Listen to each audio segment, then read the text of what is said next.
এন্টারপ্রেনারশিপের সবচেয়ে challenging part হচ্ছে ব্যবসার শুরুর ফেজটা। আমি দেখি বিভিন্ন উদ্যোক্তা শুরুর ফেজে অনেক মিস্টেকস করে।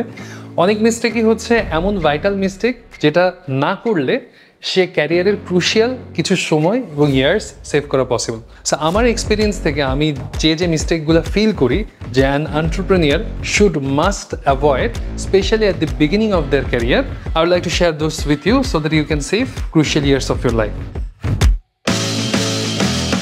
So number 1, lack of proper planning. আমরা দেখা যায় ব্যবসার শুরুতে হয়তো অনেক বেশি ফোকাস থাকে আমার ভিজিটিং কার্ডের ডিজাইনটা কীরকম হলো, দাড়ি কমা ঠিক আছে কিনা, এটা একটু উপরে বসবে না নিচে বসবে, কভার ফটোটা কীরকম হবে, এই সব জিনিসপত্র। Yes, we can focus on this, but এটার থেকেও ফার মোর ইম্পর্টেন্ট হচ্ছে একটা প্রপার বিজনেস মডেলিং করা। সো বিজনেস মডেলিং কীভাবে করব? It's very simple. আপনি গুগলে যাবেন, ফেসবুকে যাবেন, সার্চ করবেন business modelling, business strategies. So different model দিয়ে সার্চ করবেন। একটা ফেমাস মডেল হচ্ছে 9 ক্যানভাস মডেল। গুগলে যে just search for it 9 canvas model, আপনি দেখবেন প্রপার টিউটোরিয়াল চলে আসছে। এবং আপনি যখন একটা প্ল্যান লেআউট করে ফেলবেন, সাজায় ফেলবেন এবং প্ল্যানটাকে সামনে রেখে আগায় যাবেন, তখন কিন্তু আপনি অনেক ভালো ক্ল্যারিটি পাবেন, অনেক ভালো ডাইরেকশন পাবেন এবং ওই ডাইরেকশনটা কিন্তু আপনাকে অনেক বেশি পরিমাণে হেল্প করবে। So let's not engage in those micro things, rather focus more on the things that matter to have a proper clarity. Number 2, inadequate market research. মার্কেটে নামার আগে প্রপারভাবে রিসার্চ না করা। অনেক সময় কি হয়, আমরা ধাপ করে দেখতেছি যে এই বন্ধু এই ব্যবসা স্টার্ট করতেছে, ভালো করতেছে, নিচে একটা রেস্টুরেন্ট ভালো চলতেছে, ওখানে একটা সেলুন ভালো চলতেছে, আমরা ওখান থেকে ইন্সপায়ার্ড হয়ে সাথে সাথে ওই ধরনের সিমিলার একটা আইডিয়া নিয়ে চিন্তা করি। বাট তার আগে আমাকে বেশ কিছু রিসার্চ করতে হবে। রিসার্চগুলো কি? যে আমার প্রোডাক্ট মার্কেট ফিট ঠিক আছে কিনা, আমার মার্কেটে ওই ডিমান্ডটা আছে কিনা, আমার লোকেশনটা ঠিক আছে কিনা, আমার নিজের এক্সপার্টিজ ওখানে আছে কিনা, এবং আমি আসলে ব্যবসাটা শুরু করে কতটুকু সফলভাবে অপারেট করতে পারবো ওই স্পেসিফিক ব্যবসাটা। এই ধরনের রিসার্চ অনেক বেশি ইম্পর্টেন্ট।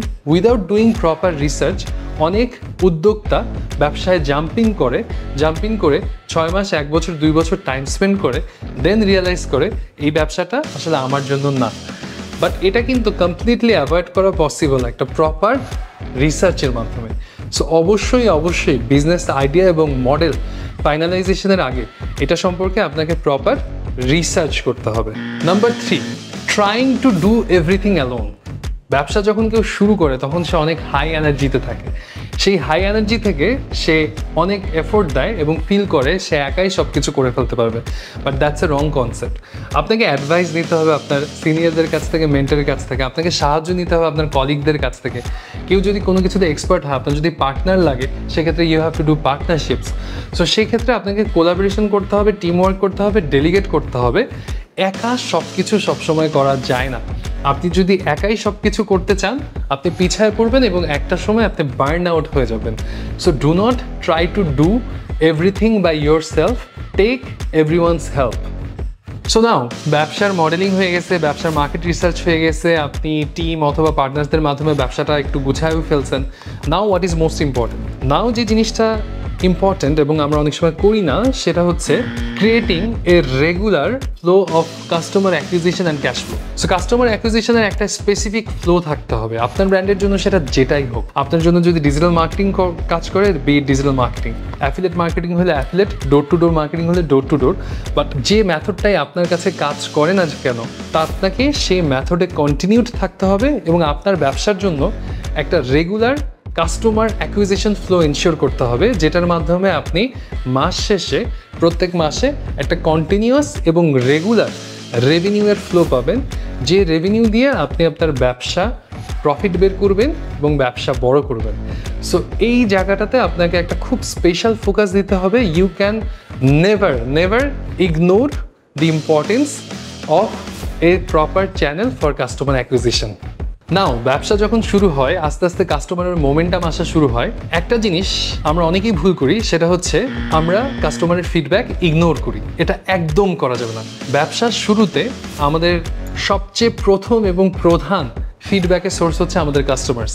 সো কাস্টমারের নিড, ফিডব্যাক এবং ডিমান্ড অনুযায়ী আমাদেরকে সবসময় অ্যাডাপটিভ থাকতে হবে আমাদের প্রোডাক্ট, সার্ভিস এবং বিজনেস কাস্টমাইজ করার জন্য। যদি কিনা আমরা তা না করি তাইলে কিন্তু আমরা কখনোই রেফারেল কাস্টমার পাবো না, ওয়ার্ড অফ মাউথ পাবো না এবং কাস্টমার ট্রুলি পছন্দ করে এরকম একটা ব্র্যান্ড তৈরি করতে পারবো না। হয়তো ইনিশিয়াল অবস্থাতে উই গেট এ মোমেন্টাম, প্রথমে একটা স্পাইক থাকবে, but there will be a downfall দিয়ে দেন ব্যবসা তো কিন্তু স্লো হয়ে যাবে। বাট ইনিশিয়াল মোমেন্টামের সাথে সাথে if we can ensure a customer centric brand, তাহলে কিন্তু we get to a stable growth phase. So that is very important. Do not avoid customer feedback, rather work on them. And finally one last thing, that is financials. আমরা হয়তো অনেকেই accounting অথবা financial ব্যাকগ্রাউন্ডের না, এই জন্য হয়তো আমরা ব্যবসায় ফাইন্যান্স অথবা অ্যাকাউন্টিংয়ের খুব বেশি গুরুত্ব দিই না অথবা খুব একটা বুঝি না অনেক সময়। বাট এই জায়গাটাতে আমাদেরকে একটু ফোকাস দিতে হবে এবং বুঝতে হবে যে ব্যবসায় 100 টাকা রেভিনিউ আসা মানেই 100 টাকা লাভ না। ব্যবসা যখন আমরা শুরু করি তখন 100 টাকা রেভিনিউ আসলে আমরা অনেক খুশি হই, but revenue and gross profit, net profit, PAT, profit after tax, এই টার্মগুলোতে এবং এই মেট্রিকগুলোতে অনেক অনেক অনেক ডিফারেন্স আছে। 100 টাকার ব্যবসা হলে দিন শেষে হয়তো হাতে থাকতেছে 15 টাকা, 20 টাকা, এবং সেই টাকা থেকে আমাদেরকে এনশিওর করতে হচ্ছে ফিউচারের গ্রোথ অ্যান্ড এভরিথিং। সো ব্যবসার ফাইন্যান্সিয়াল মডেলিং এবং প্ল্যানিংও এমনভাবেই হতে হবে যাতে আমার ব্যবসার মূলধনের টাকা আস্তে আস্তে কভার হয়ে আসে এবং একই সাথে আমরা ফিউচার গ্রোথের জন্য, রিইনভেস্টমেন্টের জন্য ক্যাশ ফ্লো জেনারেট করতে পারি, প্রফিট জেনারেট করতে পারি এখান থেকে। সো এই জিনিসগুলো বোঝা এবং করা অনেক বেশি ইম্পর্টেন্ট।